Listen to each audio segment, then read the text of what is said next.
Lawmakers are urging the government to take action against alleged associates of Jeffrey Epstein here in the U.S. after the arrest of former Prince Andrew in Britain. Congress has sought to investigate Andrew over his ties to Epstein.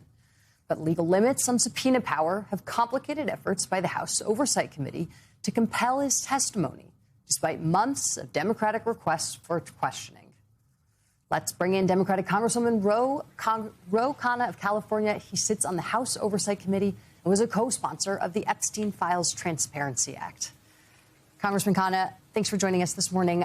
I think what we're hearing in the wake of Andrew, now even more loudly than ever, is the desire for continued prosecutions against some of these co-conspirators, that some of which are named in the files and some of which have not been named. I mean, we interviewed Jess Michaels this weekend, and she said that the 302, which was the document that was provided to the FBI that transcribed her testimony about a co-conspirator, is nowhere to be found.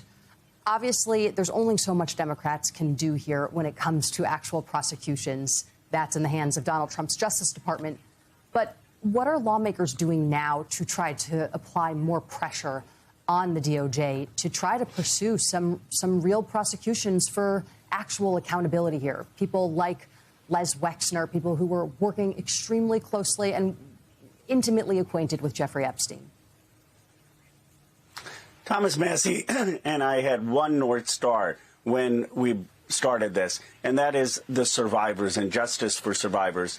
I got so many texts from survivors yesterday saying how relieved they were that something was actually happening to the former Prince Andrew. They want to see that happen in the United States. Now, it is so shameful that Les Wexner was not even interviewed by the FBI. He has never been interviewed by the DOJ. We are calling for investigations on anyone who was implicated in the Epstein files with relationships with Epstein after he was a convicted pedophile, anyone who visited Epstein's island or ranch after he was a convicted pedophile, and to have investigations in Congress of these people who have alleged ties with someone who was raping underage girls. That is the only way we're going to get justice in this country. Representative Khanna, Molly Jong-Fast here. I'm wondering if you could talk about the redactions, because we've talked about this.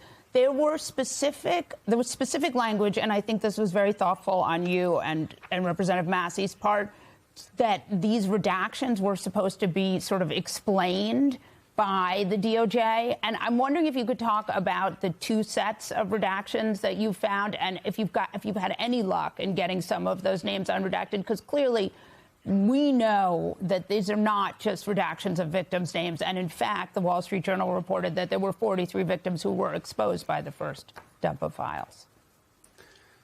Molly, you're absolutely right. Look, they've released about half the files, and those half of the files that they've released have shocked the conscience not just of this nation and the world. I said they would, and now people see why I said that. They are hiding the worst things. They are hiding the 302 forms that were earlier referenced. What is that? That's when survivors told the FBI agents in interviews who the other rich and powerful men were who raped them or abused them. They have refused to release those. That is why Thomas Massie and I had gone to a court and said, appoint a special master. That's really what should have happened. They would have protected the survivors, they would have protected those who were innocent, and they would have held accountable and released the actual predators. That has not happened. I still hope Judge Engelmeyer or Judge Berman will do that, and we're prepared to take further legal action to do that. Congressman Mara Gay here. I just wanted to shift gears for a quick moment.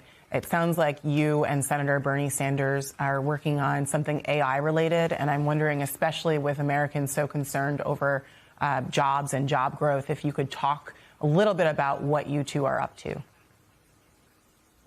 Well, I appreciated your earlier segment, because you're absolutely right that young Americans are having a difficult time getting jobs. One of the reasons is because of AI. Senator Sanders and I are at Stanford today to lay out our principles about how the AI revolution can work for the working class and not just for tech billionaires.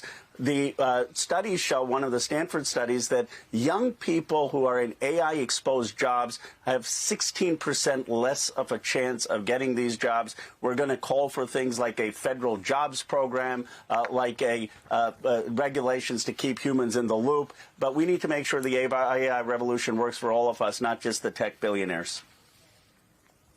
Democratic Congressman Ro Khanna of California, thanks so much for joining us this morning. We are certainly going to be looking out for that bill as well as for additional subpoenas and anything else that might arise next week, especially as the Clintons are going to be joining you on Capitol Hill for testifying. And Eugene Robinson, thank you as well for joining us this morning.